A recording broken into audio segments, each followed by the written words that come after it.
especially young Nigerians. We are a bit excluded from the national conversation. We are struggling to see how we can make a way for ourselves in the shores of this nation. And then I thought about it.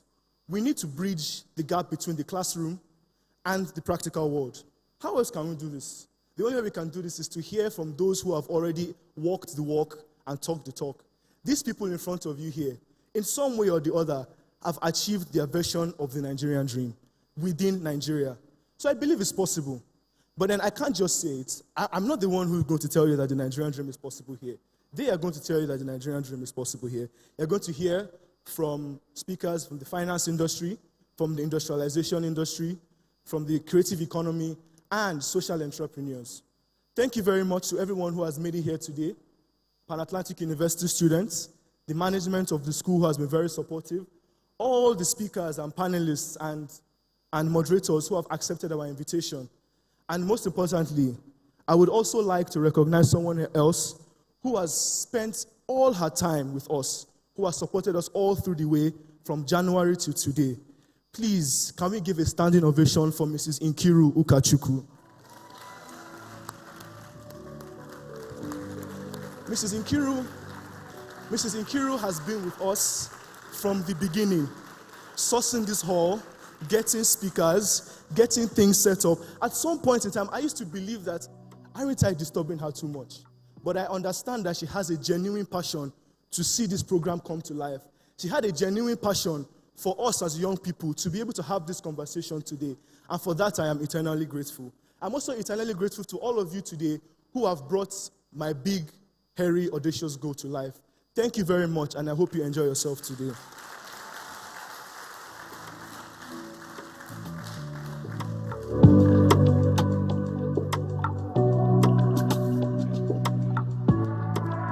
The man of the moment. Please, another round for Nas, please. All under this morning, Nas has shouted at me, Nas has yelled at me, Nas has complained, Nas has said, Kemnachi, start. Where are you? Why haven't we started? Nas, I didn't have a mic, but now we have started, and your hairy and audacious goal is being brought to life. So finally, please, another round for him. Everybody has taken a bullet from Nas today just for this event to come to life. And once again, we are very grateful for the turnout, very grateful that you guys stayed and persevered amidst everything. Thank you so much. To the students, thank you. And now, to introduce the first keynote speech we're going to be having. But first of all, I'm going to read this very huge bio. Very big. There's so many achievements on this list, but please listen. Listen for this keynote speaker. Listen. She is the CEO of United Capital Asset Management Limited, a leading Nigerian investment firm managing over 1 trillion naira in assets. With nearly 20 years of experience, that's 2 decades, of experience in financial services, she has held pivotal roles, including Group CFO at United Capital PLC and CFO at UBA Global Markets. Under her leadership, United Capital Asset Management has become a top player in Nigeria's mutual funds industry and the largest fixed income fund manager in the country. Now, that's not all.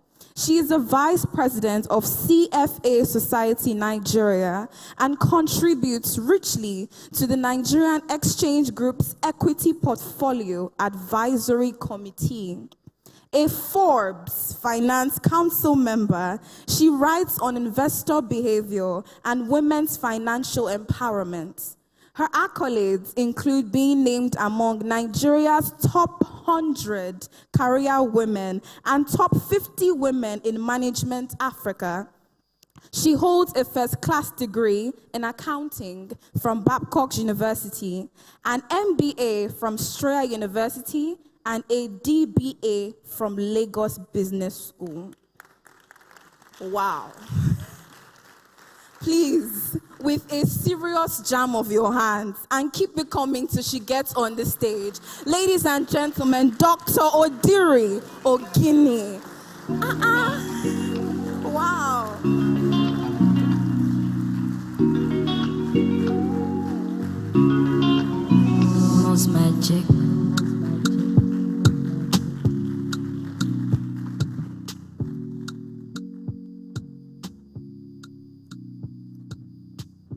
Good morning, everyone. You are not as excited as I am.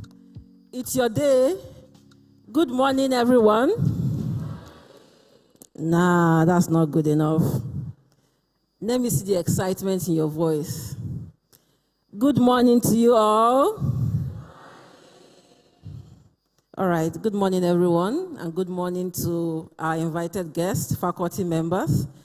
It's a privilege to be here. It's a privilege to be here, and I'm really honored to be at this first Frontier Conference event by the Nigerian Economic Student Association of PAU. I was just speaking to Professor Nesa, and I said, my son is turning 16 next month. He completed the JAM, scored 292, and I've been trying to convince him to come to PAU, even though that's his first choice. But you know, these children, they want to travel abroad to go and school. But with what I've seen today, I actually wanted him to be here today, you know, at least just to see, you know, where he's coming into.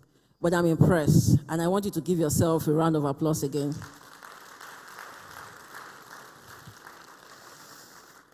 All right, let me start with sharing my own Nigerian dream, even though you didn't ask me. So my Nigerian dream is having a big, hairy, audacious goal and seeing it come to pass, irrespective of the hurdles and the challenges. And we know in Nigeria, you have those hurdles and challenges. There is always something that stands in your way to achieving your goals. But like the presenter said, the MC said, you know, in Nigeria, we are very dogged. We are very resilient, you know. And the truth is, I want us to live here today, you know, having that big, hairy, audacious goal, that personal goal that you want to achieve. Because as you look at us today speaking to you, a lot of us started from this very moment, and then we just had a goal, and then we walked towards it. We are focused. We walked towards it, and today is like, how did they get there? It's the same thing, you know, having that goal and irrespective, you know, working to achieve that. I've been asked to speak on a topic that is really relevant today and also very timely, and is on ethics, strategy, and impact in leading financial institutions in Nigeria.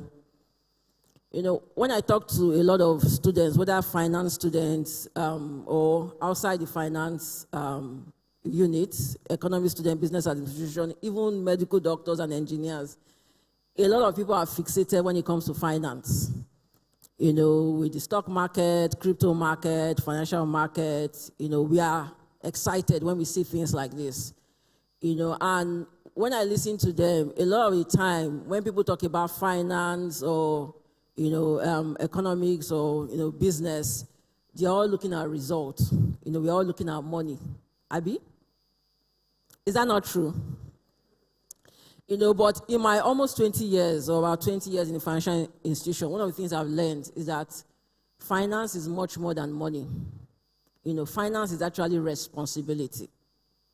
You know, responsibility to yourself, responsibility to the people that you lead, to the clients that you work with, the customers that you service, and also the impact, you know, that you're expected to create as you lead institution.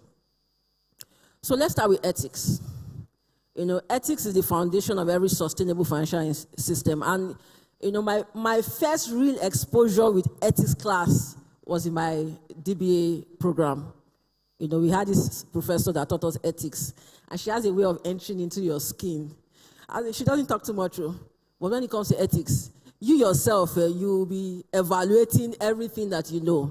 And for me, it was really very interesting. Even though in my CFA journey, you know, part of the curriculum for CFA is also ethics, and the financial system is built on ethics. So CFA is also very big on ethics. And the interesting thing about it is that, you know, that was what we were told. Particularly in level 1, you can pass all the other topics in level 1 or in other, but if you fail ethics, you are more likely to fail the exam. You know, so we had to really take ethics very seriously. And, you know, I'm also very excited that it is part of, you know, some of the things that we are discussing and looking at today. The financial service industry is a trust-based business, so it is built on ethics. You know, every investment decision that you make, every fund that you manage, every piece of advice that you give to your client, you know, at the back of your mind, you have a fiduciary responsibility to ensure that the advice that you are giving is in the best interest of the clients.